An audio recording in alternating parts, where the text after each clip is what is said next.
Ala Sayyidina Muhammad wa ala ali Muhammad. Hari ini kita akan membahas tentang perbincangan maupun perdebatan antara Al-Ghazali dan Ibnu Rus, dan ini masih ada kaitannya terkait dengan eh, Al-Farabi dan Ibnu Sina. Ya, dia sebagai filosof yang dikritik oleh Al-Ghazali. Maqasid Al-Falasifah, Tahafut Al-Falasifah, ditulis ya, kritikannya terhadap para filosof dan menimbulkan berbagai khasanah perdebatan di dunia pemikiran, dan tentunya berpengaruh juga kepada antusiasme terhadap pembelajaran dunia keilmuan di dalam sejarah perkembangan dan peradaban Islam.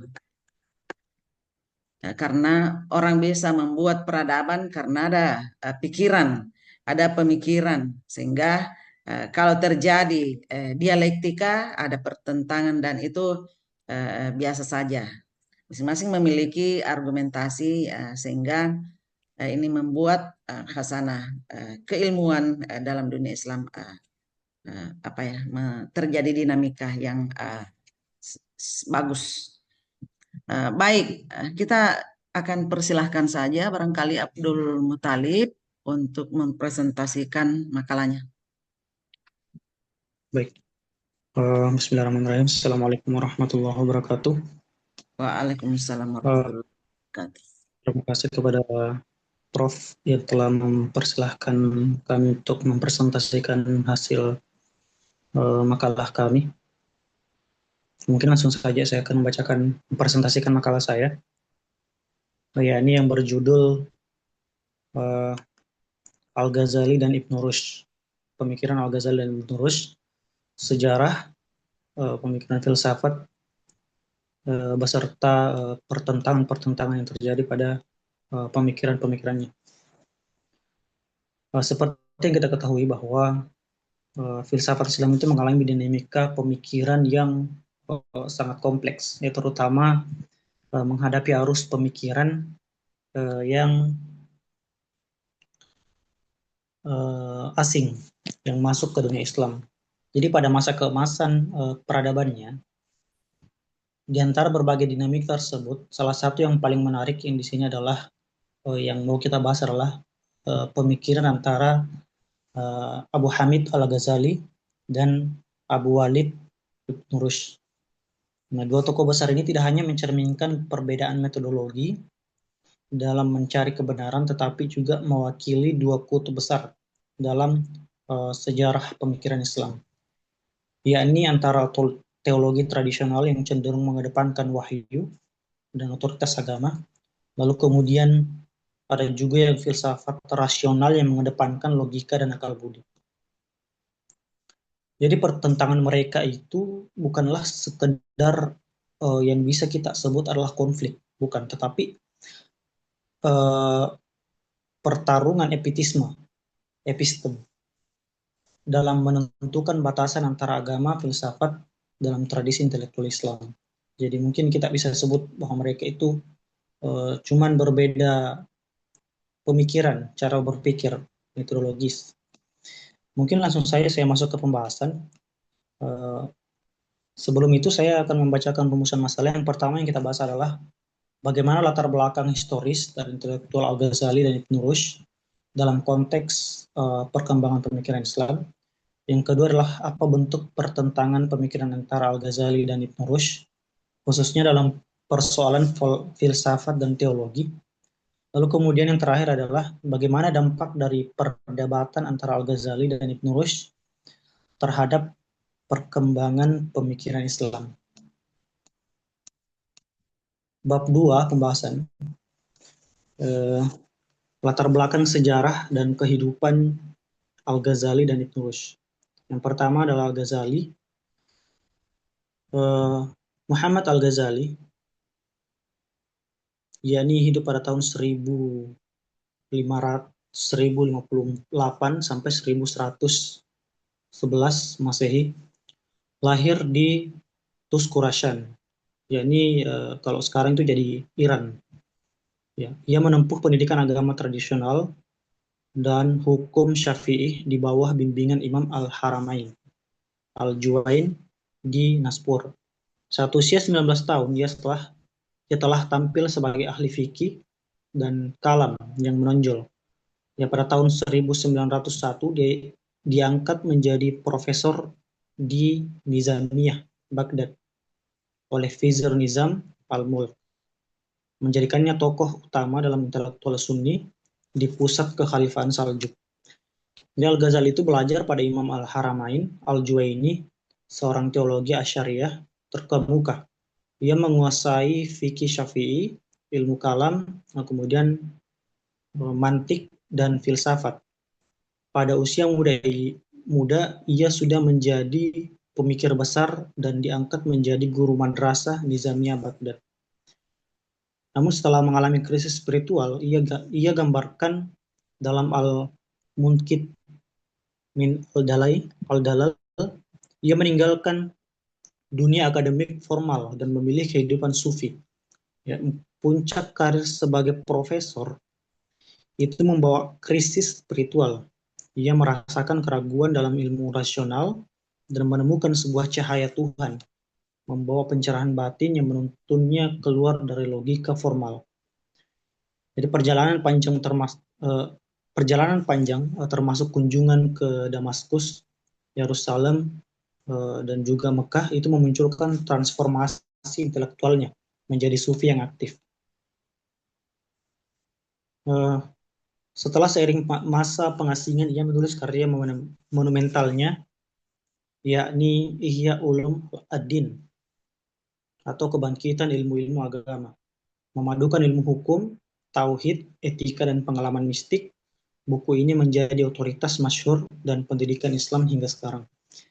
Al-Ghazali adalah tokoh menentang tradisi filsafat yang dibawa oleh Al-Farabi dan Ibnu Sina dalam karyanya Tahafut Al-Falsafiyah, Al-Falasifah. Ia mengkritik pemikiran filosof Islam yang dianggap terlalu mengikuti rasionalisme Yunani, khususnya dalam 3 hal, yakni kekekalan, alam semesta, dan ilmu Tuhan terhadap partikular dan kebangkitan jasmani. Karya-karya penting Imam Al-Ghazali antara lain adalah yang pertama kita bisa lihat di makalah Ihya Ulum ad-Din, yakni mengintegrasi tasawuf dan fikih dan teologi. Yang kedua adalah Tahafut Al-Falasifah, yakni kritik terhadap 20 pendapat para filsuf seperti Ibnu Sina.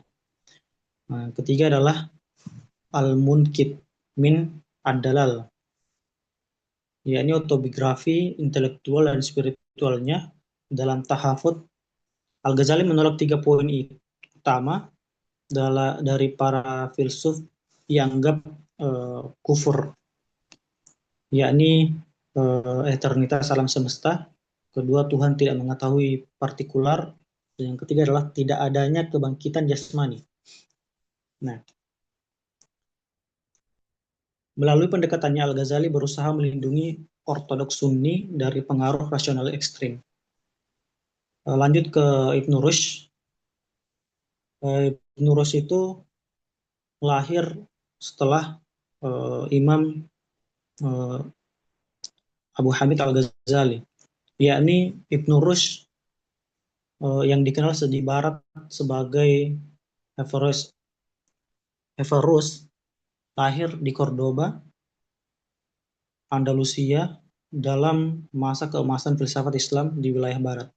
Ia tumbuh dalam lingkungan keluarga ulama dan qadi atau hakim yang memberinya fondasi kuat dalam hukum Islam.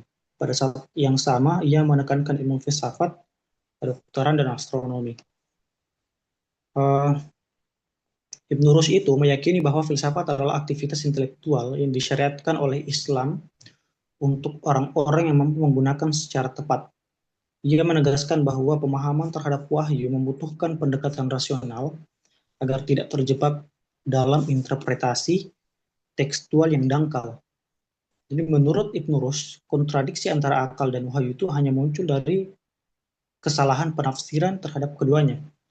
Jadi Ibnu Rushd itu meyakini bahwa memang akal itu diperlukan untuk menginterpretasikan wahyu itu sendiri. Ia memposisikan Aristoteles sebagai filsuf par excellence dan berupaya menafsirkan karya-karya Aristoteles ke dalam bahasa Arab dan Islam. Jadi pemikirannya ini kemudian memberikan pengaruh besar tidak hanya di dunia Islam, tetapi juga di Eropa Latin, terutama melalui para komentator Yahudi, Kristen, Latin seperti Thomas Aquinas. Karya-karya Ibnu Rushd bisa kita lihat di dalam makalah. Yang pertama Tahafut atau pembelahan terhadap filsafat Aristotelian. Yang kedua, komentar atas karya Aristoteles, long, middle, dan short commentaries. Yang ketiga adalah Fas al-Maqal, tentang hubungan antara filsafat dan syariah. Dalam Fas al-Maqal itu, Ibnu Rushd menyatakan bahwa filsafat adalah perintah agama, karena Al-Quran sendiri mendorong manusia untuk berpikir. Ia membagi manusia ke dalam 3 kelompok. Yang pertama dialektis, ahli kalam. Yang kedua retoris, awam. Dan yang ketiga adalah demonstratif, atau filsuf. Perbedaan utama antara keduanya terletak pada pendekatan epistemologi. Al-Ghazali cenderung kepada skeptis terhadap akal murni dan meyakini pentingnya intuisi spiritual sebagai jalan pengetahuan hakiki, terutama dalam konteks tasawuf. Sebaliknya, Ibnu Rushd menjunjung tinggi nalar sebagai alat utama untuk memahami realitas dan wahyu itu sendiri. Namun keduanya memiliki visi yang menyatukan kebenaran agama dan filsafat. Jadi Al-Ghazali itu menyaring filsafat agar tidak bertentangan dengan agama, sementara Ibnu Rushd itu berargumen bahwa filsafat itu justru memperkuat iman. Perbedaan pendekatan ini mencerminkan keragaman dalam tradisi intelektual dan Islam klasik. Bagian B, pertentangan pemikiran Al-Ghazali dan Rushd. Mungkin kita percepat saja. Yang pertama adalah teori kausalitas sebab dan akibat. Dalam Tahafut al-Falasifah, Al-Ghazali menolak prinsip sebab akibat yang diyakini oleh filsuf seperti Ibnu Sina, Al-Farabi, karena menurutnya Menurut Al-Ghazali, hubungan antara dua peristiwa itu seperti api yang membakar kapas, bukan hubungan kausal niscaya, tetapi hanya kebiasaan yang ditetapkan oleh Tuhan. Jadi pada kesimpulannya di sinilah Al-Ghazali itu meyakini bahwa sebab dan akibatnya itu hanya Allah lah yang menjadikan akibat dari sebab itu sendiri. Sebaliknya dari Ibnu Rushd itu menegaskan pentingnya prinsip kausalitas dalam pemahaman dunia. Dalam Tahafut yang mengkritik pandangan Al-Ghazali sebagai bentuk penghancuran terhadap ilmu pengetahuan karena menafikan ilmu hukum alam yang konsisten dan dapat diobservasi. Bagian C, pengaruh perdebatan antara Al-Ghazali dan Ibnu Rushd terhadap arah pemikiran Islam. Perdebatan antara Al-Ghazali dan Ibnu Rushd merupakan salah satu momen penting dalam sejarah intelektual Islam yang mencerminkan ketegangan antara pendekatan teologis dan filosofi dalam memahami wahyu dan akal. Keduanya ini tidak hanya berperan sebagai pemikir besar, tetapi juga sebagai presentasi dua kutub pemikiran Al-Ghazali sebagai simbol dari pendekatan ortodoks teologis atau kalam dan sufistik, sementara Ibnu Rushd itu sebagai pembela filsafat rasional. Jadi dalam konteks klasik, perdebatan mereka itu memberi pengaruh besar terhadap metode dan batasan penggunaan akal dalam studi keislaman. Al-Ghazali dalam karya monumentalnya Tahafut al-Falasifah mengkritik para filosof karena menurutnya melanggar batas-batas akidah.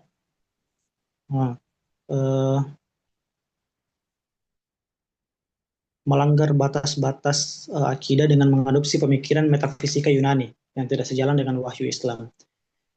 Nah, sebagai tanggapan, Ibnu Rushd menulis Tahafut, di mana ia membela penggunaan akal dan filsafat sebagai jalan memahami wahyu, bahkan menganggap bahwa kritik Al-Ghazali bersifat tidak logis dan inkonsisten dengan pemikiran rasional.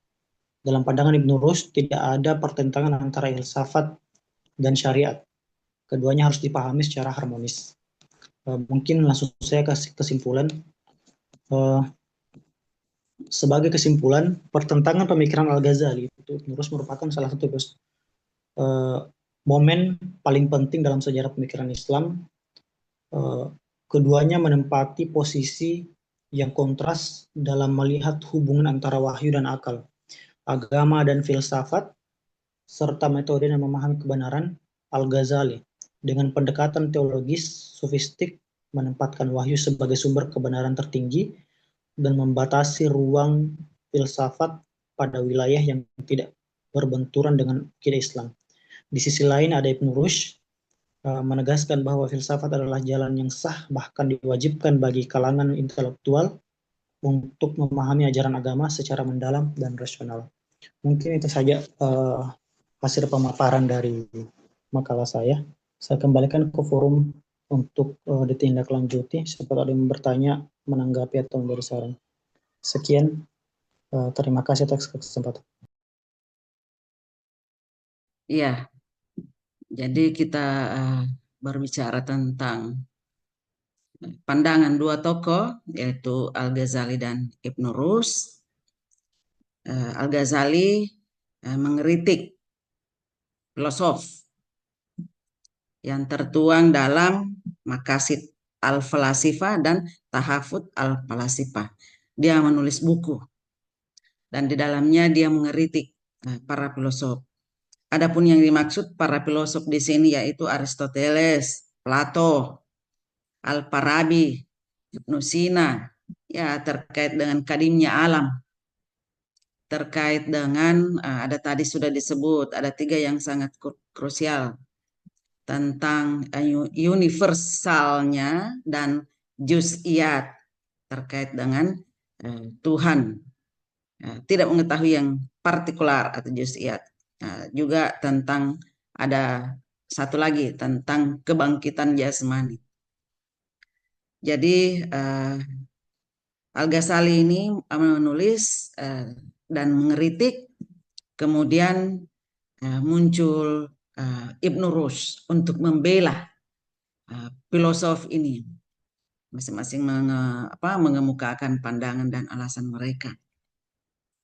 Baik, kita lanjut.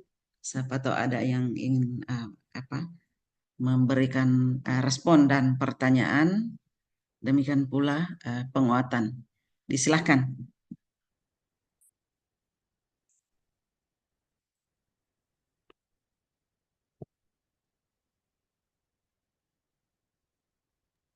Ya, saya Prof. Ya, silakan Pak. Bismillahirrahmanirrahim. Pertanyaan saya,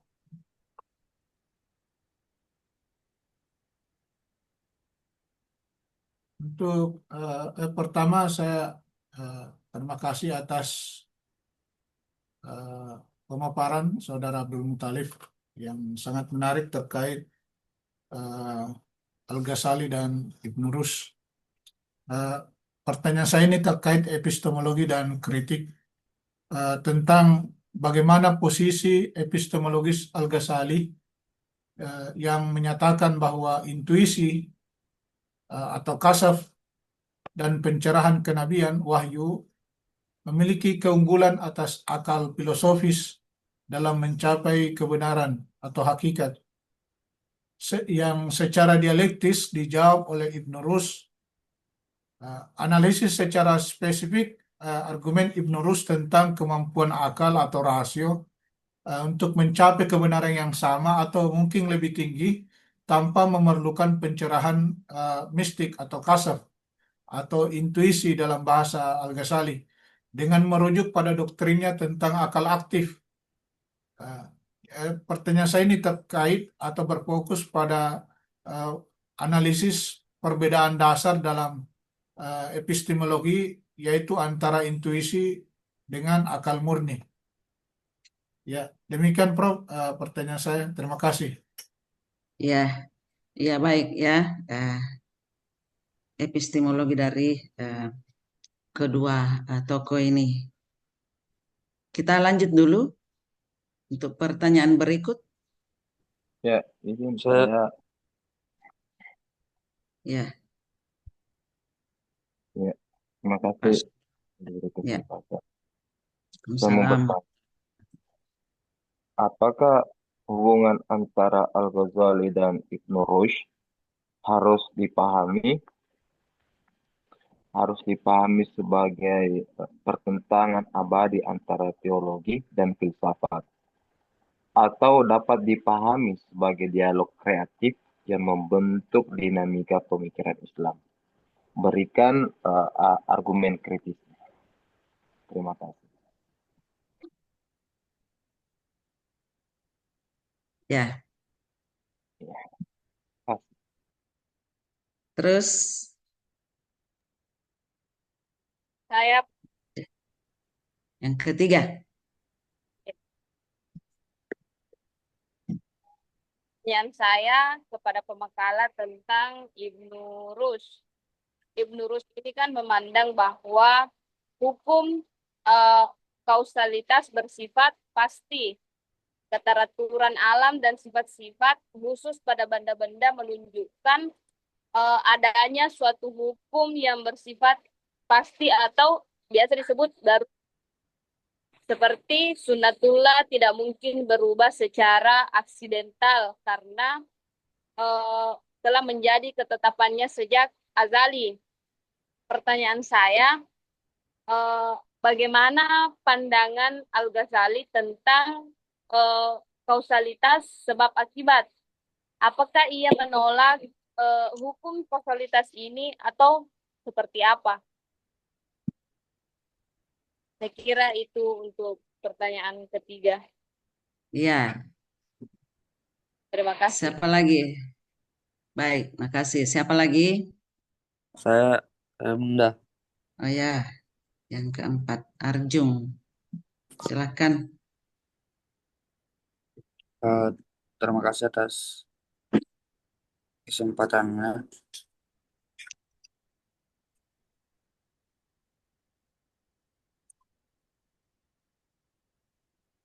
Kedengaran suara saya? Ya, kedengaran. Eh, jadi hari ini kita membahas tentang pemikiran Al-Ghazali dan Ibnu Rushd. Dalam makalah dijelaskan bahwa kedua tokoh tersebut memiliki pemikiran atau pandangan yang berbeda. Jadi pertanyaannya, bagaimana saudara Abdul Muthalib memandang kedua tokoh tersebut? Apakah Anda lebih sepakat atau lebih pro terhadap pemikiran Al-Ghazali dan kontra terhadap Ibnu Rushd atau sebaliknya? Mungkin itu saja pertanyaan saya. Saya kembalikan. Terima kasih. Assalamualaikum warahmatullahi wabarakatuh. Baik. Oke, siapa lagi? Masih ada? Tuti. Terima kasih sebelumnya. Jadi langsung saja pertanyaan saya kepada pemakalah yaitu sudah diketahui sebelumnya bahwa Al-Ghazali ini skeptis terhadap filsafat dan Ibnu Rushd yang yakin pada rasionalitas. Jadi jika keduanya hidup dalam konteks metode ilmiah yang ketat ataupun penekanan pada bukti empiris serta menjadikan sains sebagai otoritas pengetahuan, yang manakah siapakah yang lebih mungkin mengubah posisinya dan mengapa?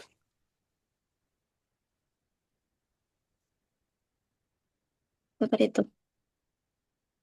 Ya, sudah ya?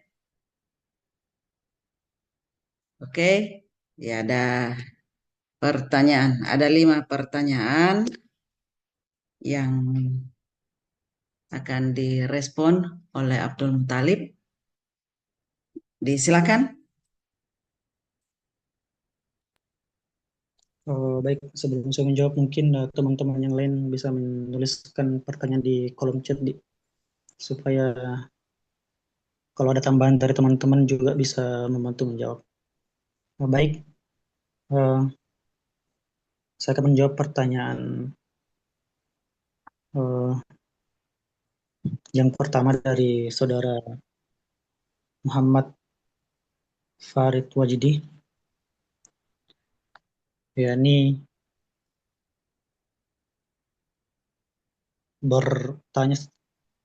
pertanyaannya lebih mengarah ke epistemologis dari intuisi dan akal murni itu sendiri. Jadi analisis dialektis antara Al-Ghazali dan Ibn Rushd itu mengenai sumber pengetahuan epistemologi berpusat pada konflik antara intuisi mistik atau kas yang seperti dikatakan oleh Muhammad Farid tadi dan akal murni atau rasio. Nah, sebagai jalan utama menuju kebenaran, yang pertama adalah posisi epistemologis Al-Ghazali yang perlu kita harus pahami, yakni keunggulan intuisi. Al-Ghazali dalam karyanya Al-Munqidh min Ad-Dalal atau penyelamat dari kesesatan dan Ihya Ulum Ad-Din mencapai kesimpulan bahwa akal filosofis itu memiliki batas inheren, memiliki batas inheren dan tidak mampu mencapai kebenaran esensial, terutama mengenai hal-hal metafisik. Jadi puncak kebenaran ditemukan melalui pengalaman sofistik atau intuisi mistik. Ini adalah cahaya yang ditanamkan Tuhan ke dalam hati, yang memungkinkan penglihatan langsung terhadap realitas. Jadi wahyu atau kenabian itu merupakan manifestasi tertinggi dari kas, dan secara epistemologis lebih unggul dari akal. Karena memang seperti yang saya katakan tadi pada saat presentasi, karena pemahaman Al-Ghazali itu mengatakan bahwa akal itu terbatas. Nah, memang terbatas, cuman di sisi lain akal itu juga diperlukan dalam beragama. Karena kenapa? Seperti yang dikatakan oleh mungkin dosen pengampu sebelumnya, yakni Prof. Barsianur, bahwa agama itu adalah akal. Tidak ada orang yang beragama tidak menggunakan akal. Jadi agama itu hanya diperuntukkan hanya orang-orang yang berakal. Meskipun akal itu terbatas, tapi akal itu juga diperlukan untuk penafsiran wahyu itu sendiri. Kemudian Ibn Rushd itu terutama dalam karyanya seperti dalam makalah Tahafut at-Tahafut atau kerancuan dalam kerancuan, dari kerancuan. Kemudian Fasl al-Maqal, ya Fasl al-Maqal, membela para filosof dan menjawab kritik Al-Ghazali dengan menegaskan otonom kapasitas yang penuh akal atau rasio untuk mencapai kebenaran. Jadi Ibn Rushd itu berargumen bahwa syariah atau hukum Islam mewajibkan penggunaan akal untuk merenungkan ciptaan dan mengenal pencipta. Jadi tujuannya itu menurut karyanya, filsafat dan agama itu memiliki tujuan yang sama, yaitu keduanya adalah jalan yang sah untuk mengenal Tuhan. Itu. Mungkin seperti itu yang bisa saya jawab, Saudara Farid. Saya kembalikan dulu ke penanya. Kalau masih ada yang mau ditanyakan. Ya, terima kasih atas jawabannya. Sangat menarik. Eh, saya bisa memahami apa yang dijelaskan oleh Pak Talib. Terima kasih. Ya, jadi dulu itu ya Al-Ghazali itu menganggap bahwa pengetahuan itu semua yang berasal atau yang dapat ditangkap dengan panca indera. Memang dalam filsafat ilmu bahwa sumber ilmu pengetahuan adalah yang dapat ditangkap panca indera. Kemudian yang kedua, sumber ilmu pengetahuan itu yang dapat diperoleh secara empiris, pengalaman. Kemudian yang ketiga, secara intuisi. Sumber ilmu pengetahuan itu dapat diperoleh secara intuisi.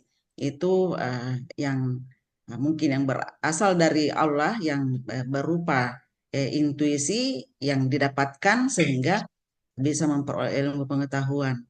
Yang keempat, sumber ilmu pengetahuan itu adalah wahyu. Jadi kitab suci Al-Quran itu adalah sumber ilmu pengetahuan. Awalnya Al-Ghazali menganggap bahwa ini pengetahuan ini semua didapatkan dari panca indera, apa yang kita lihat. Tetapi dia menganggap bahwa dengan melihat bayangan sebuah rumah misalnya, bahwa di situ ada bayangan, tetapi kemudian bayangan itu bisa berubah, bisa berpindah. Nah, kalau kita berpindah tempat, bisa bergeser bayangan itu. Sama juga kalau kita melihat bintang yang di langit pada malam hari, kita melihat bintang itu kecil-kecil ya. Kita di sini menghadap ke atas pada malam hari itu bintang kecil. Nah, itu panca indera kita. Tetapi sesungguhnya bintang itu bisa lebih besar dari bumi yang kita pijak. Jadi bintang ataupun matahari, demikian pula Neptunus itu kan lebih besar daripada bumi.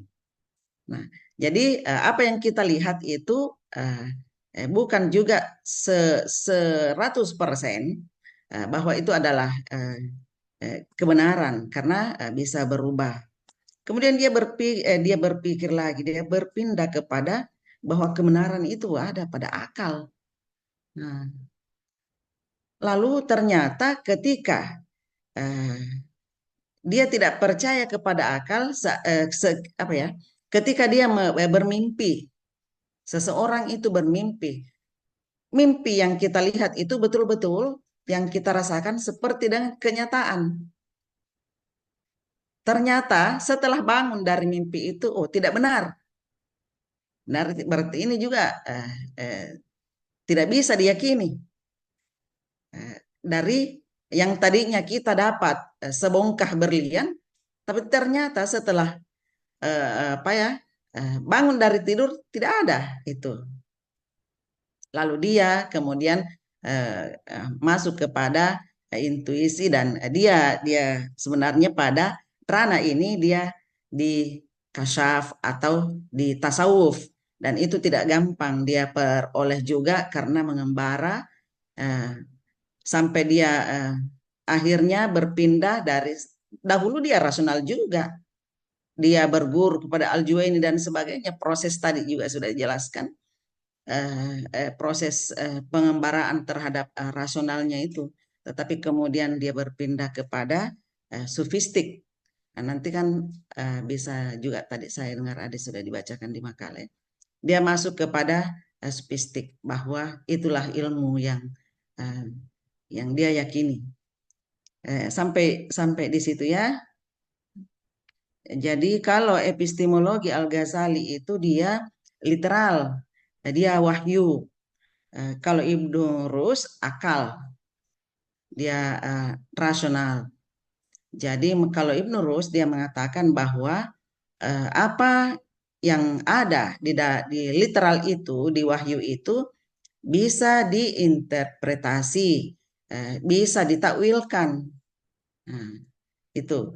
Jadi meskipun Ibnu Rus mengatakan tanpa kasyaf itu bisa dijelaskan atau bisa ditakwilkan.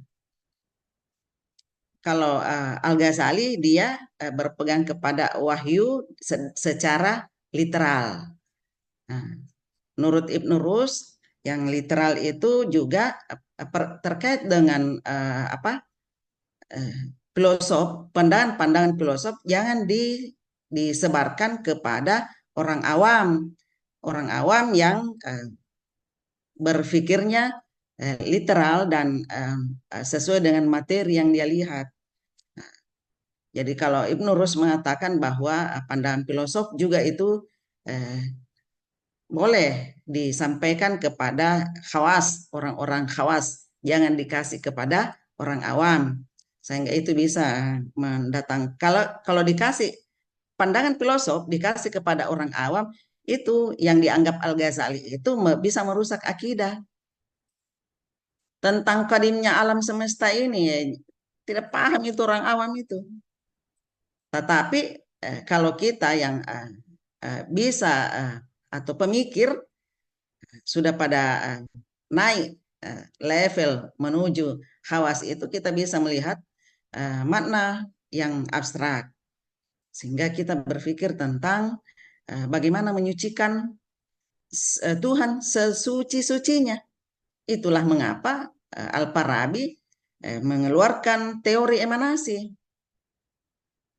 agar supaya kita, karena begini, situasi masyarakat pada waktu itu pemikirannya ya dianggap bahwa penciptaan alam semesta ini dari materi, seolah mungkin sudah saya jelaskan yang lalu bahwa seolah-olah orang bikin roti, bahwa Tuhan ini menciptakan alam semesta ini dari materi, seperti kayak orang membuat roti.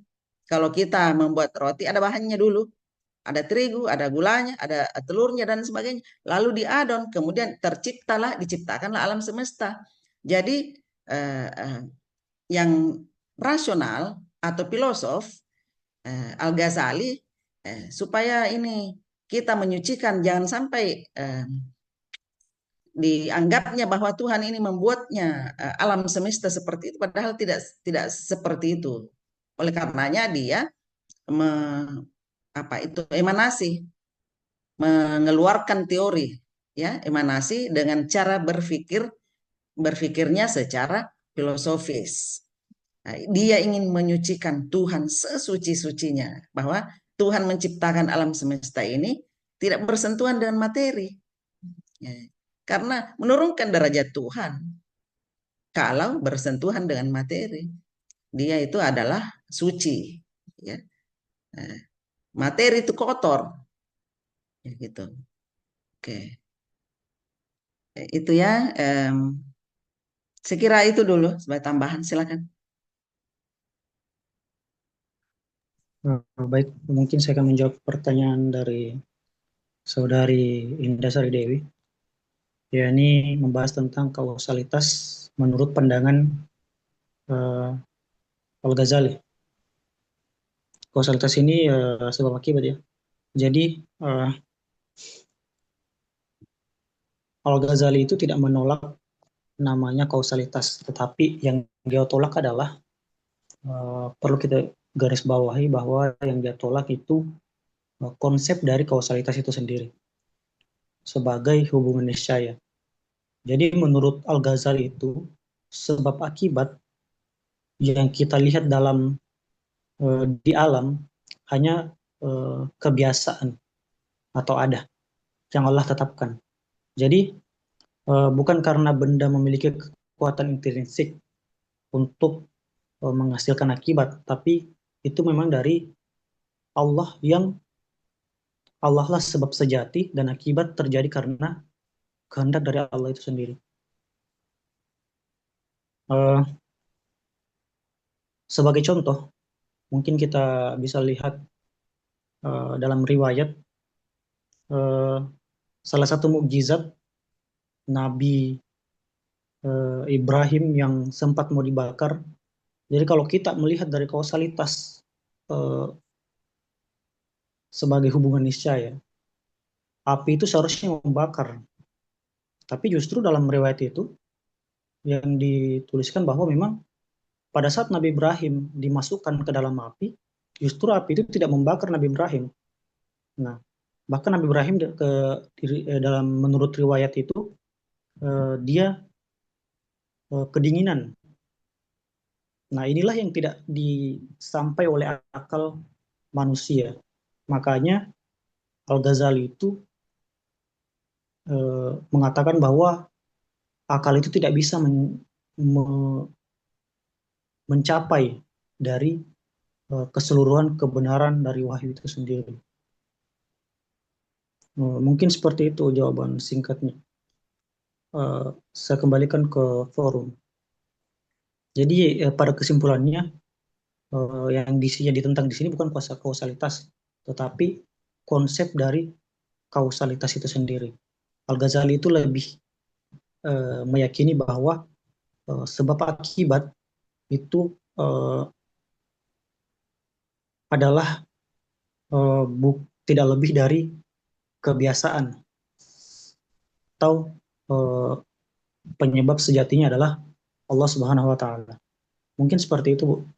Prof, saya kembalikan. Ya, kalau kausalitas tadi disebut bahwa api itu kan sifatnya membakar ya. Tapi ini coba kita lihat itu teori. Ini kan AC kita di rumah atau di kantor. Sebenarnya itu kan listrik ya. Listrik itu api kan. Iya, Prof. Kemudian kenapa jadi dingin? Jadi ada hukum termodinamika atau hukum kekekalan energi. Energi tidak bisa diciptakan atau dimusnahkan, hanya bisa diubah bentuknya. Jadi di dalam AC itu, listrik itu kan energi ya, energi listrik. Diubah menjadi energi mekanik untuk memindahkan panas.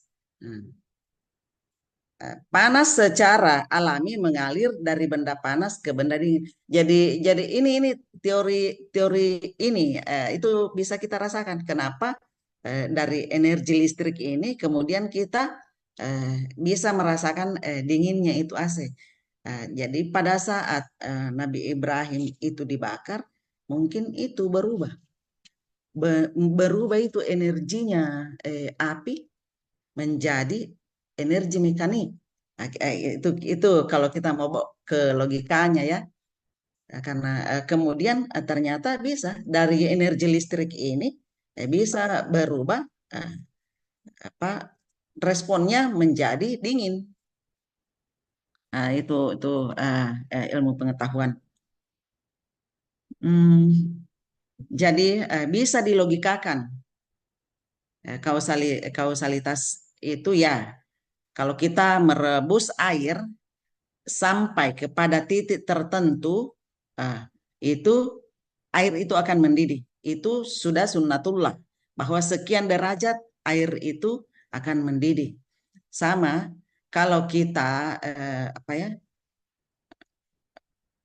kalau teriris misalnya benda tajam dan kena tangan, itu kan berdarah, itu kausalitas. Kalau ada silat teriris itu tangan, keluar darah, itu kausalitas, itu sunnatullah ya. Tapi kalau ada di orang, itu lain lagi ilmunya itu, Arjun.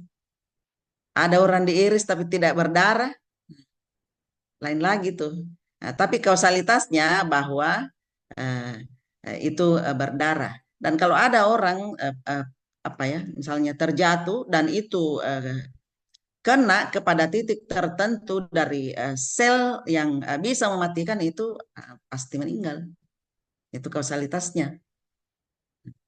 Jadi ada memang Tuhan di situ juga berperan. Sunnatullah itu ya, terkait dengan sunnatullah. Jadi kalau pandangan Al-Ghazali, nah itu kan Al-Ghazali itu teologinya Asy'ariyah ya. Jadi kalau Ibnu Rus itu kan rasional. Nah, kalau rasional itu kan teologinya Mu'tazilah. Nah, jadi itu memang filosof ini dia rasional.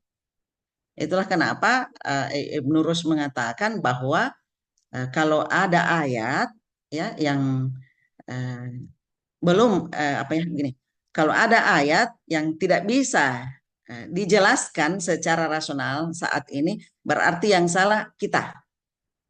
Belum sampai ilmu kita ke situ untuk menjelaskan. Nah, jelas ayat itu dia berlaku sepanjang zaman, dan itu juga agama itu adalah akal. Ad-dinu wal aklu waladina liman la akla lahu. Jadi semuanya sebenarnya berpandangan bahwa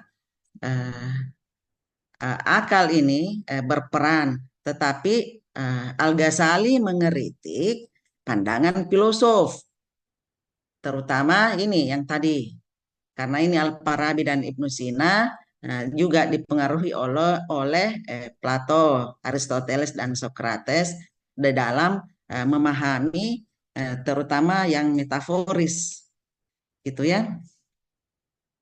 Memang epistemologi daripada cara titik pandang Al-Ghazali dengan Ibnu Rus berbeda. Ada yang literal, wahyu Al-Ghazali, kemudian ada rasional oleh Ibnu Rus. Jadi kalau ada ayat itu harus ditakwilkan. Seperti hukum potong tangan. Pak Syahdino, apa itu? Hukum kalau ada pencuri potong tangan. Nah, di Indonesia kalau ada pencuri di penjara. Nah, Tidak ditangkap. ya, ya toh. Jadi bagaimana ini? Ditakwilkan. Nah, ayat ini ditakwilkan. Apa itu tangan? Adalah kekuasaan kan? Tangan itu adalah kekuasaan, bisa beraktivitas, bisa berkarya dan sebagainya. Dia mengambil sesuatu dengan tangannya. Dia juga dari tangannya itu bisa merubah situasi karena disebabkan oleh tanda tangannya. Iya. Tanda tangan itu bisa merubah aturan. Jadi tangan ini dianggap sebagai simbol kekuasaan, simbol kebebasannya. Jadi ini diganti dengan penjara. Jadi dia tidak bebas lagi beraktivitas karena dia di penjara. Itu. Jadi ditakwilkan seperti itu. Jadi ini dirasionalkan dengan istilah ditakwilkan. Gitu.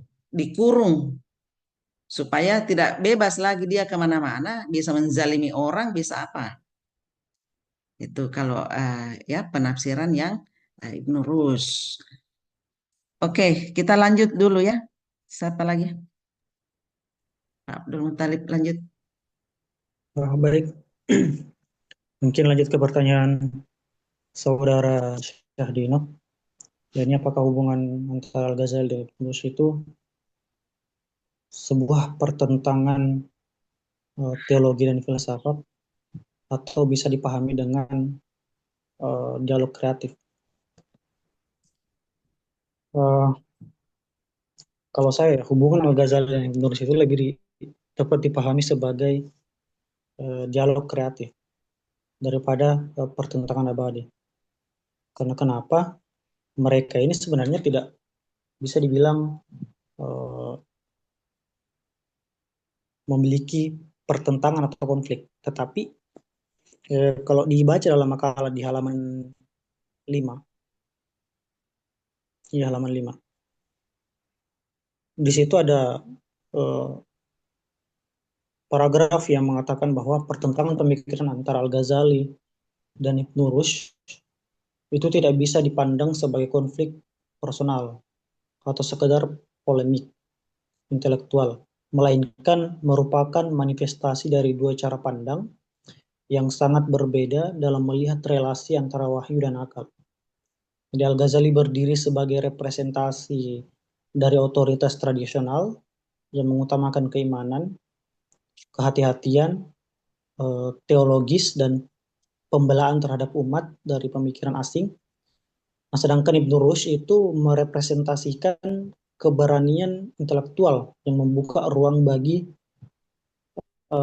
perbedaan keduanya.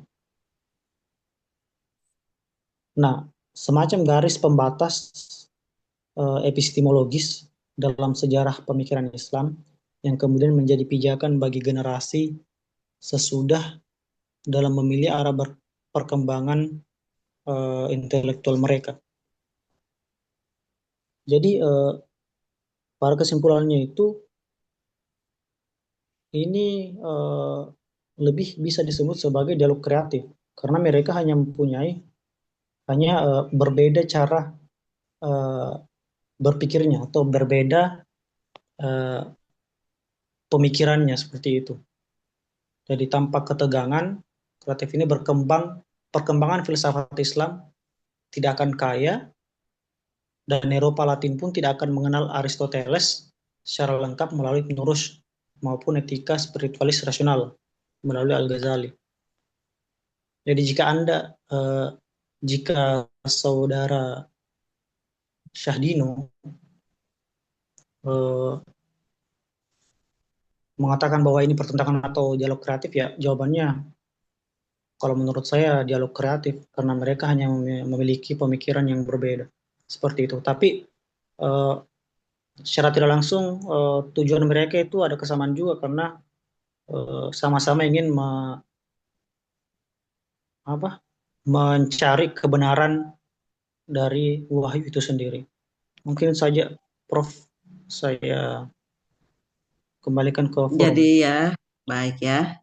Ini ya pertanyaannya ini bisa masuk kepada inti dari pertentangan itu. Karena apa ya? Kan dialog intelektual yang sampai hari ini kita bisa saksikan karena itu ditulis dalam buku bagaimana perkembangan pemikiran dari zaman ke zaman. Nah, dialog ada 20. Ada juga bisa diringkas menjadi 10. Apa itu? Coba ada di dalam makalah Abdul Muthalib hal-hal yang menjadikan Al-Ghazali itu menyalahkan filosof.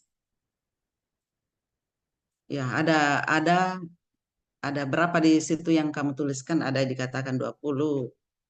Di dalam bukunya Pak Harun itu disebut 10. 20. Berapa di situ? 20, Prof. Coba 20, kita Prof. bisa bacakan. Apakah yang pertama yang menjadi kritiknya Al-Ghazali terhadap filosof?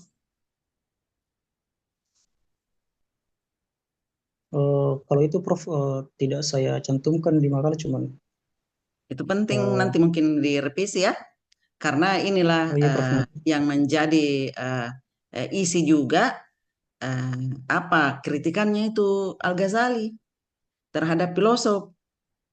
Yang pertama itu Tuhan tidak mempunyai sifat, kemudian Tuhan mempunyai substansi. Nah, yang ketiga Tuhan itu tidak mengetahui juz'iyat. Jadi Tuhan itu hanya mengetahui yang universal.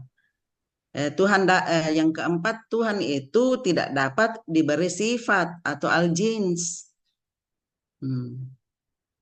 Kalau yang kelima, planet-planet adalah bintang-bintang yang bergerak dengan kemauan. 6. Jiwa planet-planet mengetahui semua juz'iyat. 7. Hukum alam tak dapat berubah. 8. Pembangkitan jasmani tidak ada. Nah, 9. Alam ini tidak bermula. Ya, ini perdebatan tentang kodimnya alam ya. Apakah itu alam itu menurut filosof bahwa alam itu tidak bermula. Itu ada yang saya katakan bahwa tidak seperti kita ini membuat roti. Membuat roti adonan-adonan bulat baru inilah alam semesta ya. Jadi kalau menurut filosof itu adalah alam itu adalah kekal. Alam ini kekal. Jadi ini 10 saja, ini jangan terlalu. Tapi ada tiga yang krusial itu. Dari kritik-kritiknya Al-Ghazali kepada para filosof itu ada 3 yang krusial. Ada disebut tadi dalam makalah ya, saya baca dan saya dengar. Apa itu yang 3, Abdul Muthalib? Ada 3 yang membuat dia dicap sebagai kafir, gitu loh. Nah, mana itu yang 3 ini yang harus kita tahu yang 3. Karena dia dianggap di hal 13, Bu. Yang pertama meyakini alam ini kekal. Yang kedua tidak mengetahui hal-hal partikular. Dan yang ketiga itu tidak adanya kebangkitan jasmani di akhirat. Ya. Jadi alam kekal dalam arti tak bermula. Ini dikritik Al-Ghazali nih. Kan filosof mengatakan itu pelajaran kita yang lalu tentang emanasi. Alam ini tak bermula. Ya, alam ini qadim. Nah, saya ingin tambahkan dulu ya di pendapatnya Ar-Razi. Pendapatnya Ar-Razi, filosof juga, bahwa ada 5 filsafat 5 kekal. Mana itu yang 5 kekal? Materi pertama. Kemudian ruang, waktu, roh, dan Tuhan. Ini filsafat 5 kekal dari pendapat Ar-Razi. Materi pertama. Jadi gini ya, kalau kita ambil, coba misalnya Abdul Muthalib ambil kertas selembar, lalu bakar itu kertas, ya kan? Bentuknya berubah menjadi abu. Ini fisika ini, ya kan? Tetapi materinya ya itu tetap, meskipun dia berubah jadi abu itu tetap ada. Meskipun dia sudah hancur, kan kita udah bakar tadi ya, materi. Jadi tetap ada, tapi bentuknya berubah. Itu materi. Yang kedua, ruang. Materi itu memerlukan ruang. Ketiga, ruang dan waktu. Waktu. Materi itu berubah-ubah. Contohnya, kita ini lahirkan dari bayi, kemudian berubah jadi besar, jadi anak TK, jadi anak SD gitu ya, sampai jadi tua. Itu kan berubah. Demikian pula pohon yang tadinya tumbuh, berkembang tinggi-tinggi pohonnya, kemudian hancur dan seterusnya. Itu namanya siklus toh, siklus sejarah. Arjun. Namanya siklus sejarah. Oke. Oke, jadi apa tadi? Materi pertama, kemudian yang kekal ya. Ruang, waktu, roh. Roh itu kekal. Roh kita ini ya memiliki roh. Kalau roh kita diambil oleh Allah, maka tidak ada lagi gunanya jasad kan? Tetapi itu roh kita, dia kembali kepada penciptanya, tetap hidup. Oke. Tapi dia membutuhkan ruang. Roh ini membutuhkan ruang dalam fisik kita gitu. roh. Dan itu kembali kepada Allah kalau sudah sampai ajalnya. Nah, yang kelima, yang kekal itu adalah Allah, Tuhan. Karena setiap yang ada ini tentu ada penciptanya. Oke, itu filsafat 5 kekalnya, Ar-Razi. Nah, sekarang tentang kadim. Kadimnya alam ini kekal. Jadi seiring dengan pendapatnya Ar-Razi itu bahwa Tuhan itu kekal lizatihi. Tuhan kekal lizatihi. Adapun yang 4 tadi, materi, ruang, waktu, dan roh ini dia tidak kekal lizatihi, tapi dia bergantung pada kekekalannya Tuhan. Jadi gairu lizatihi. Qadim itu kekal ya. Qadim gairu lizatihi. Nah, itulah di dalam pandangannya Ibnu Sina bahwa yang wajibul wujud itu adalah Allah. Adapun yang 4 tadi ini yang gairu lizatihi itu adalah mungkin al-wujud. Mungkin al-wujud. Kita kan belajar yang lalu. Mungkin al-wujud. Nah, mungkin al-wujud ini boleh ada, boleh tidak ada. Materi boleh ada, boleh tidak ada. Tergantung Allah. Tergantung mau Allah mau mencipta itu atau tidak. Tergantung Allah. Nah, tetapi itulah kekekalannya ini gairu lizatihi. Tergantung pada kekekalannya Tuhan. Jadi alam itu kekal.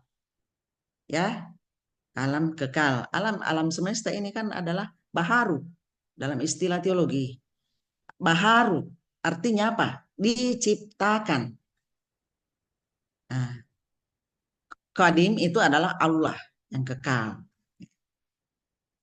Jadi menurut filosof itu bahwa alam ini kekal, tak bermula. Tidak ada materi sebelumnya, itu ada. Dan ini dari perbincangan kita yang lalu bahwa proses penciptaan alam semesta menurut Al-Farabi itu innama yakunu al-bari. Jadi sesungguhnya alam ini diciptakan oleh Allah Jalla Jalaluhu iyahu dab'atan bila zamanin. Jadi alam ini diciptakan tanpa waktu. Dia langsung diciptakan alam semesta ini. Langsung itulah peristiwa Big Bang yang sudah dijelaskan yang lalu. Itu. Dan ini 6 masa kemudian ini.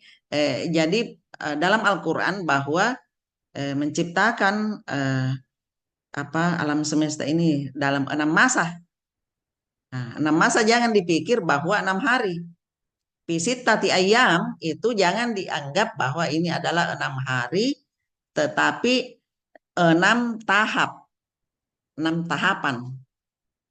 Sampailah nanti kepada akal ke-10 nanti itu kan tercipta bumi, roh, dan materi pertama. Baik, kita yang kedua itu ya, yang menjadi krusial. Tuhan tak mengetahui perincian. Maksudnya Tuhan itu tidak mengetahui yang partikular, juz'iyat. Ini menurut filosof. Itu dikritik oleh Al-Ghazali. Bagaimana? Apa contohnya? Apa contohnya Abdul Muttalib? Tuhan itu tidak mengetahui yang juz'iyat. Coba kita analogikan ya. Rektor itu adalah pucuk pimpinan di universitas itu. Rektor itu tidak mengetahui berapa itu sabun mandi di kamar mandinya pasca sarjana. Nggak tahu itu. Itu yang kecil-kecil itu, yang rincian-rincian begitu. Tidak tahu. Ya. Nah, yang dia tahu rektor itu adalah universal. Gitu loh. Analoginya. Ya kan? Nah, Allah itu kan ada malaikat. Ya, ada. Jadi bukan berarti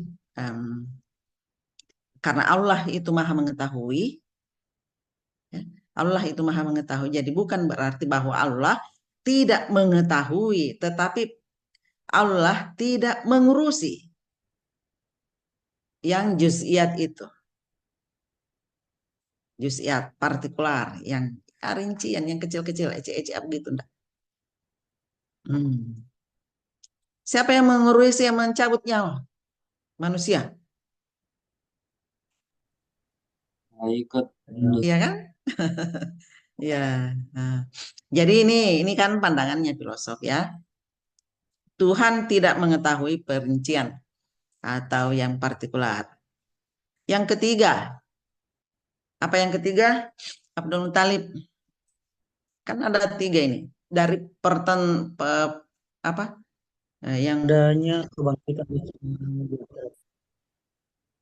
adanya kebangkitan jasmani di akhirat nanti. Nanti ini kalau kita semua telah meninggal dan sampailah pada hari kebangkitan dan di hari pembalasan, menurut filosof ya bahwa yang dibangkitkan itu adalah apa? Menurut filosof roh. Ya.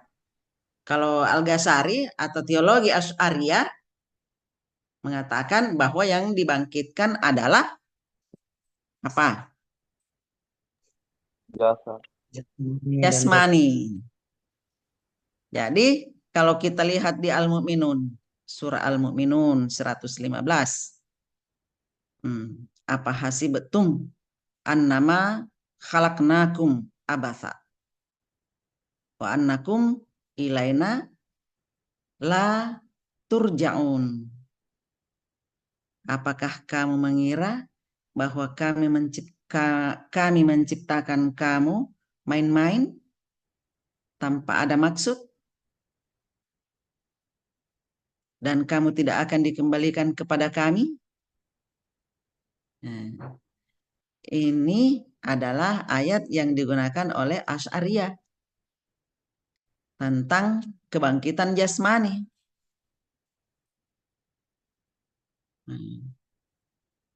Para filosof, Ibnu Rushd mengatakan bahwa nanti kalau tunggu dulu, pendapatnya Abdul Muthalib ini nanti siapa nanti yang akan apa-apa yang dibangkitkan nanti nih menurut kamu?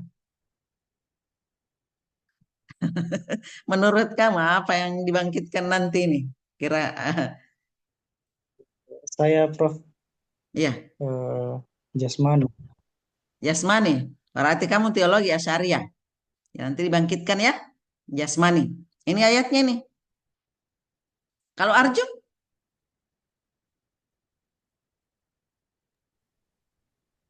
Sama bunda, jasmani, karena kalau roh kan ndak mati tadi, kekal Jasmani jadi ya. ndak dibangkitkan. Kalau roh Itu aja. Jasmani atau roh. Kalau Indah? Nanti kalau kita ini di hari kebangkitan nanti yang dibangkitkan ini yang mendapat kenikmatan di surga atau yang berbuat maksiat itu atau pendosa besar itu yang mendapat siksa di neraka itu jasmani apa rohani? Jasmani. Jasmani. Ya. Baik. Itu kan pendapat ya. Boleh aja. Kita Pak Sahdino apa? Ya, jasmani. Jasmani ya? Ya, jasmani. Ya, Tuti? Sama Bu Dokter, jasmani. Jasmani. Nah, Oke. berarti teologi di sini Asy'ariyah ya. Hmm. Nah, sekarang Ibnu Rus mengatakan, kalau Pak Muhammad Farid Wajdi, apa yang dibangkitkan nanti nih? Jasmani dengan rohnya, Prof. Ah, satu pilihan, Jasmani kalau gitu, Prof. jasmani. Ya, berarti kan teologinya Al-Ghazali itu kan teologi Asy'ariyah. Asy'ariyah itu mengatakan bahwa nanti kalau nanti pada hari kebangkitan itu yang mendapat siksa adalah siksa atau yang mendapat kenikmatan di surga itu adalah jasmani, gitu ya. Baik, jadi semua di sini ya. Jadi kaum filosof ataukah kaum rasionalis menganggap bahwa yang dibangkitkan nanti itu adalah roh. Roh. Nah, apa alasannya? Coba kita dia analoginya begini. Kalau seorang yang dermawan, ya, ini yang hidup sekarang ini ada seorang dermawan. Kemudian dia adalah seorang yang saleh dan suka membantu orang karena dia punya banyak uang. Dia suka berderma dan banyak menyumbang masjid. Pokoknya dia adalah orang yang saleh, amal saleh banyak ya. Kemudian di umur tua dia sakit, lalu karena penyakitnya itu dokter menyatakan bahwa dia dalam ya mungkin sekitar sebulan itu harapan hidupnya tinggal sebulan. Jadi dia berpikir, apa yang saya harus lakukan untuk mendapatkan amal soleh yang lebih banyak, untuk menambah-nambah pahala-pahala yang telah ada. Lalu dia berwasiat dan juga menghubungi rumah sakit atau medis untuk nanti kalau dia meninggal dia akan menyumbangkan atau mendermakan kornea matanya kepada orang yang membutuhkan.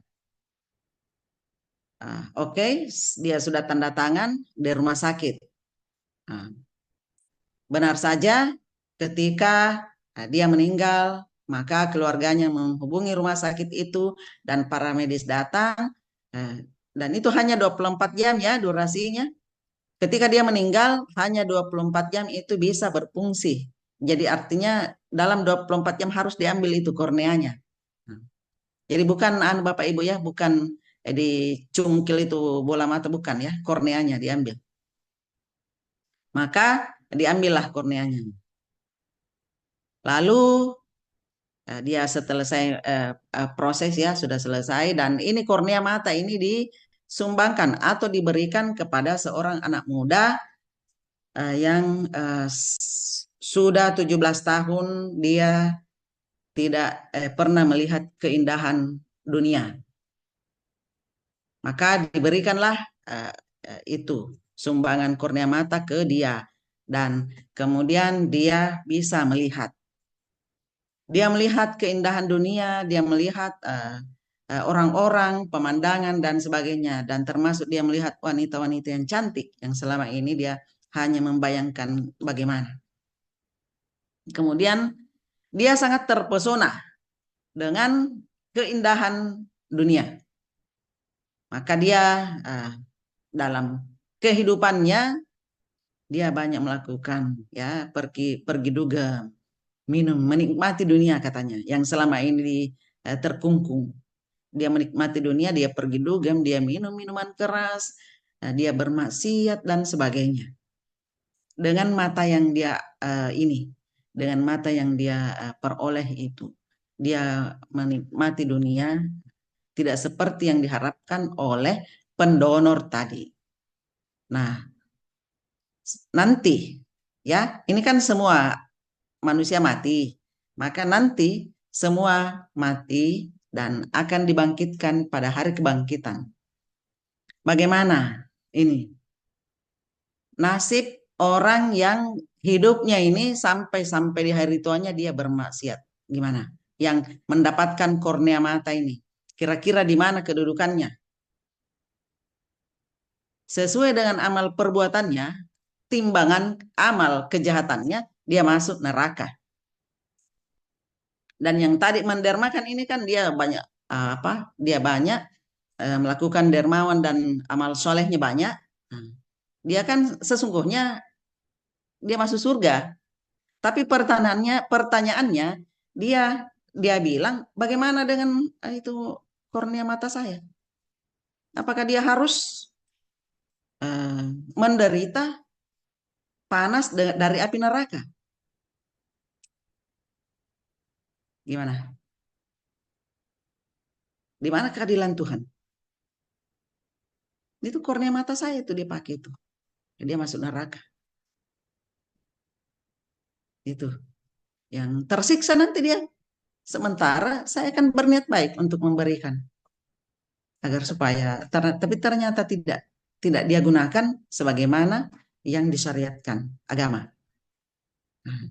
Dari sini pandangan filosof, pandangan rasionalis bahwa yang dibangkitkan nanti itu, yang kekal itu adalah rohani. Jadi rohani kita yang merasakan nikmatnya surga. Jadi tidak ada urusan dengan fisik. Mata tadi itu korneanya, dia tidak akan merasakan penderitaan api neraka. Karena bukan jasmani yang disiksa. Bukan jasmani yang roh yang mendapatkan kenikmatan di surga dan roh yang mendapatkan kesengsaraan di neraka. Jadi bukan jasmani. Itu pandangan dari kaum rasionalis, ya, filosof Ibn Rus. Begitu alasannya mengapa dia katakan bahwa nanti dibangkitkan adalah rohani. Ya. Jadi tiga persoalan yang krusial ini yang dianggapnya oleh Al-Ghazali bahwa itu filosof itu tanda kutip kafir, gitu ya, karena menyesatkan. Tapi dia memiliki alasan. Oke, seperti itu. Masih ada pertanyaan, Abdul Muthalib? Baik, mungkin selanjutnya saya akan menjawab pertanyaan dari Saudara Arjun Marenden. Ya, ini bagaimana pemikiran Anda terhadap baik. Berbicara masalah pro dan kontra, sepertinya saya tidak bisa menjawab saya pro kemana dan kontra kemana, karena keduanya memang sama-sama mempunyai tujuan yang sama. Tetapi mungkin dalam hal ini saya lebih ke menggabungkan keduanya atau sintesis. Jadi karena secara metode dan cara kerja ilmu saya itu lebih dekat kepada Ibn Rushd karena dia menekankan rasionalitas koherensif antara akal dan wahyu. Jadi seandainya Ibn Rushd itu menentang wahyu, ya mungkin saya akan lebih condong ke Al-Ghazali. Tapi Ibn Rushd itu dia lebih terbuka dengan ilmu pengetahuan. Ya, karena kebetulan kita adalah seorang akademisi yang sedang belajar, ya mungkin lebih Ibn Rushd itu lebih lebih terbuka lah untuk menerima pengetahuan-pengetahuan di luar. Lalu kemudian kita juga tidak bisa mengabaikan yang namanya kehati-hatian. Nah, kehati-hatian ini lebih condong ke Al-Ghazali karena mengingatkan keterbatasan akal itu sendiri. Karena akal manusia itu terbatas. Jadi seperti yang saya katakan tadi, saya tidak bisa mengatakan saya pro ke Al-Ghazali atau Ibn Rushd, tetapi saya lebih suka mengatakan bahwa memang keduanya itu penting dalam perkembangan ilmu pengetahuan itu sendiri, terutama dalam perkembangan pemikiran Islam. Karena rasionalitas Ibn Rushd sebagai fondasi dengan kewaspadaan Al-Ghazali itu agar akal tidak menjadi namanya dogma baru. Mungkin seperti itu, Bu Prof. Kalau ada teman-teman yang lain atau Bunda mau tambahkan, saya kembalikan ke Prof. Terima kasih. Ini memberi ya dialektika ini dari dua tokoh ini membuat orang-orang setelahnya itu banyak belajar tentang filsafat, nuansa ilmu pengetahuan luar biasa menggema, dan mungkin gairah keilmuan itu bertambah. Jadi dalam keilmuan itu kita, selama orang memiliki alasan, itu sah-sah saja, karena itu adalah dinamika. Kalau Ibn Rushd itu memiliki kontribusi rasional. Jadi dalam syariah ya, itu salah satu pandangannya Ibn Rushd yang dia tonjolkan teori tentang harmoni, perpaduan agama dan filsafat. Al-ittisal baina syariah wal hikmah. Jadi Ibn Rushd juga mengatakan bahwa ini bisa dikombin, bisa dikombinasikan. Nah, itulah bahwasanya dia mengatakan teks Al-Quran itu yang bersifat metaforis itu bisa ditakwilkan. Ayat-ayat mutasyabihat itu memerlukan penafsiran filosofis, ya, bisa ditakwilkan. Kalaupun ada hal yang belum bisa ditakwilkan secara akliyun, berarti bukan salahnya itu teks, tetapi kita yang tidak mampu ya, atau belum mampu untuk menjelaskan ayat itu.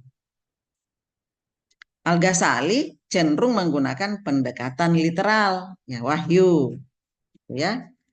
Ia memperingatkan bahwa takwil bebas, dia peringatkan ya, namanya dialektika dua, bahwa takwil bebas yang dilakukan oleh para filosof itu karena membuka peluang penyesatan terhadap umat awam. Nah, jadi memang pemikiran filosof itu jangan diberikan kepada orang awam. Nah, kalau orang awam belum bisa, cara berpikirnya hanya bersifat materi, belum bisa menangkap makna-makna di balik materi itu. Jadi kalau menurut juga Al-Ghazali bahwa daya pikir manusia itu ada 3. Ada awam, ada khawas, ada ahlul jadal. Awam itu yang hanya bisa menangkap ya, misalnya pulpen, hanya menangkap pulpen saja sebagai alat tulis, tapi dia tidak menangkap apa di balik pulpen itu. Oke. Bahwa pulpen itu sebenarnya ada konsep abstrak, ada ilmu di situ. Saya mau menjelaskan kemarin di kelas, saya minta ada spidol tidak? Padahal saya mau menjelaskan secara rinci apa yang sedang dibahas. Nah, tidak ada spidol. Nah, jadi saya menjelaskan tidak dengan menggambarkan sedetail di papan tulis. Saya menjelaskan secara narasi saja. Artinya apa? Itu kehilangan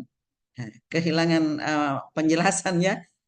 Seharusnya bisa lebih cepat ditangkap penjelasan itu.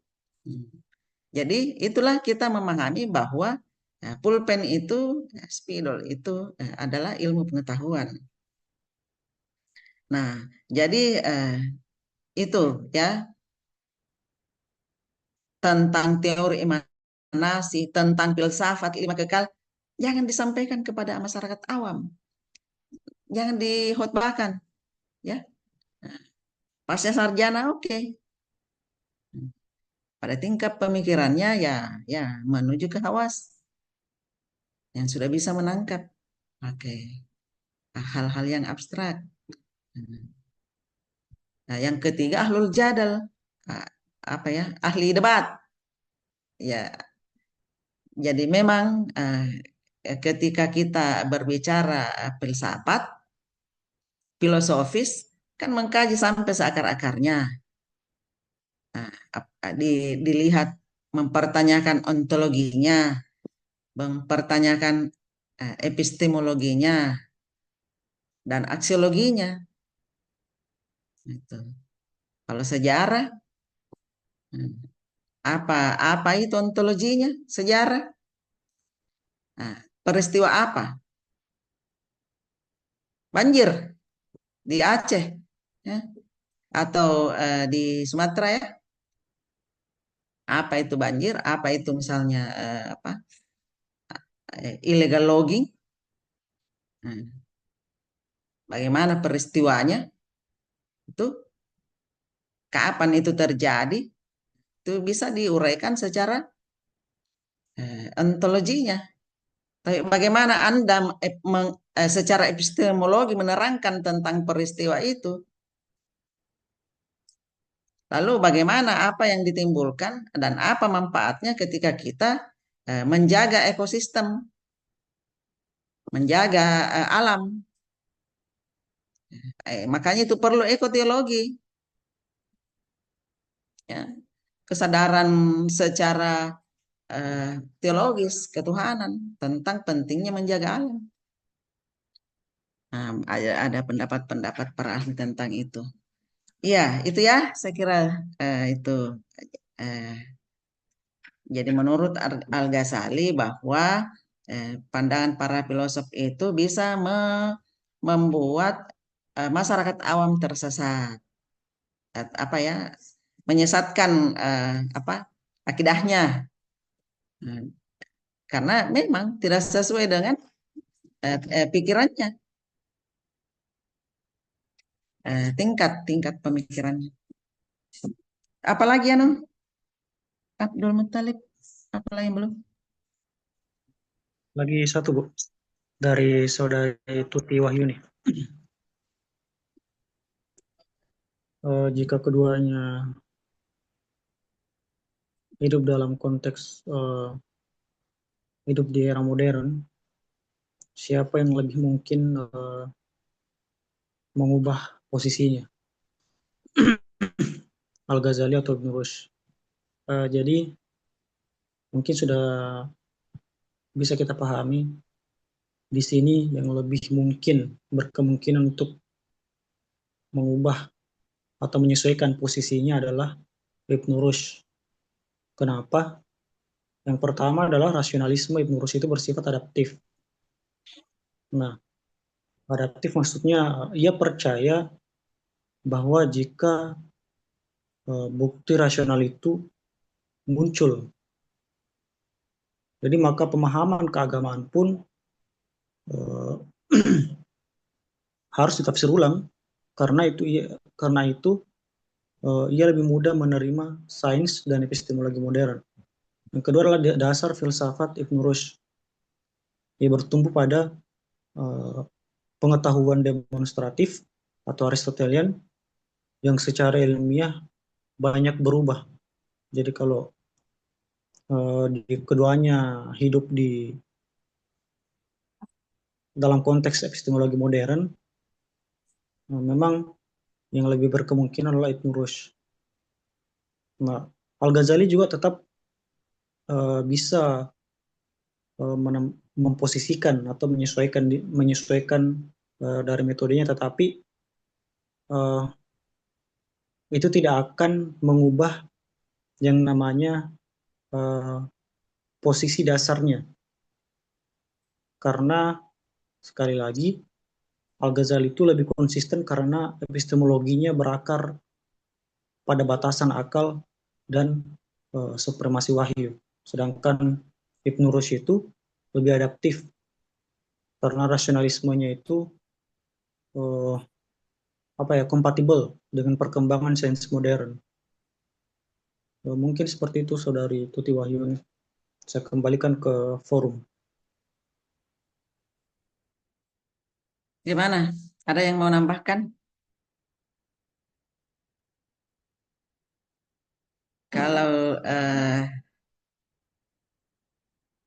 Ibnu Rushd itu rasional, ya.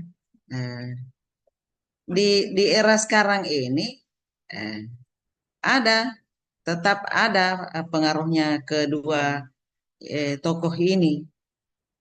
Ada yang berpandangan rasional, ada yang mengikuti Nurus pandangannya, ada juga yang mengikuti Al-Ghazali, dan mungkin ada yang kombinasi. Sama halnya Qadariyah dan Jabariyah. Jadi apa yang telah terjadi, pandangan Ibnu Rushd di masa lalu yang telah dibukukan dan juga di At-Tahafut, kemudian Al-Ghazali, Al-Falasifah, dan mereka telah mengeluarkan pandangan, pendapat serta alasan mereka. Itu menjadi dialektika dan dinamika untuk kita, untuk mempengaruhi. Terserah kita mau ya ikut mana. Itu sudah terjadi, sudah lewat, dan sekarang ini pengaruhnya, itu bisa kita mengatakan bahwa kedua pandangan itu sah-sah saja. Masing-masing mengungkapkan alasan. Jadi Ibnu Rushd mengatakan bahwa mengakui bahwa adanya kebebasan berpikir, kebebasan dalam beraksi untuk manusia. Dalam diri manusia ini memiliki kebebasan, sebagaimana Qadariyah, ya. Dia Ibnu Rushd telah berhasil melakukan rasionalisme terhadap permasalahan yang ada, apakah itu aspek ketuhanan, dan kalaupun ada aspek dalam sosial kemasyarakatan, tetap dia memakai dalil. Cuman kalau kita boleh menakwilkan dengan akal, kita bisa menakwilkan ayat-ayat Al-Quran, ya, untuk menjelaskan atau menjawab permasalahan kekinian, permasalahan yang terjadi di dunia kontemporer ini. Itu bisa diaktualisasikan. Ajaran-ajaran Islam disesuaikan dengan akal. Apalagi? Jadi filsafat tidak bertentangan dengan Islam menurut Ibnu Rushd. Bahkan orang Islam diwajibkan untuk mempelajari filsafat. Jadi tugas filsafat ialah tidak lain daripada berpikir tentang wujud untuk mengetahui pencipta semua yang ada ini secara makro dan juga sebagai mikrokosmos. Karena Al-Quran mengatakan bahwa la ayatin liulil albab, tanda-tanda bagi orang yang berpikir. Pikirkan apa yang ada di mikrokosmos ini. Untuk apa? Untuk kemaslahatan kita bersama, kehidupan di dunia. Apalah ya'lamun. Jadi tidak mengetahui, itu ya. Apakah mereka tidak mengetahui? Maka harus dipikirkan. harus ditelaah secara filosofis. Afala yanzurun, apakah mereka tidak melihat? Ini ditantang kita ini.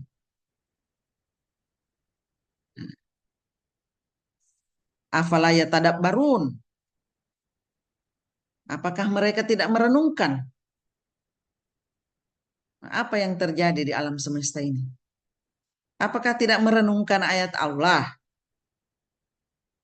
Nah, Zaharal fasadu fil barri wal bahri bima kasabat aydin nas, sehingga membabat hutan, menimbulkan banjir, banyak korban manusia. Ada yang kehilangan keluarga, kehilangan tempat tinggal, dan sebagainya. Akibat tangan manusia yang membabat hutan. Ayat-ayat Allah sudah sampaikan. Untuk demi apa? Keuntungan. Nah, itu keuntungan pribadi bisa jadi menimbulkan kemudaratan bagi banyak orang. Ya, jadi manusia itu disuruh untuk berpikir dan juga tetap menjadikan Al-Quran sebagai pondasi, referensi, pandangan hidup, pedoman hidup, ya, tapi juga dijadikan referensi untuk menggali sebagai ulul albab. Oke, saya kira sudah habis pertanyaan. Itu ya, antara kedua tokoh ini. Nah, dia mewarnai sejarah peradaban keilmuan Islam. Dan ada bentuk-bentuk karya yang dihasilkan yang menjadi hasanah intelektual dan menjadi referensi kita untuk melihat pandangan-pandangan mereka. Baik, saya kira cukup ya waktu perbincangan kita hari ini. Oke, cukup ya. Nanti kita kita rencana untuk hari Sabtu ke depan jam 16.00 dengan 2 makalah, insya Allah, dan tidak ada halangan dan sebagainya. Saya ucapkan banyak terima kasih pemakalah dan Bapak dan Ibu telah berpartisipasi dalam ruang ini. Mari kita tutup pertemuan ini dengan sama-sama membaca Alhamdulillahirrabbilalamin. Assalamualaikum warahmatullahi wabarakatuh. Waalaikumsalam. Ya, baik. Terima kasih, saya lihat duluan.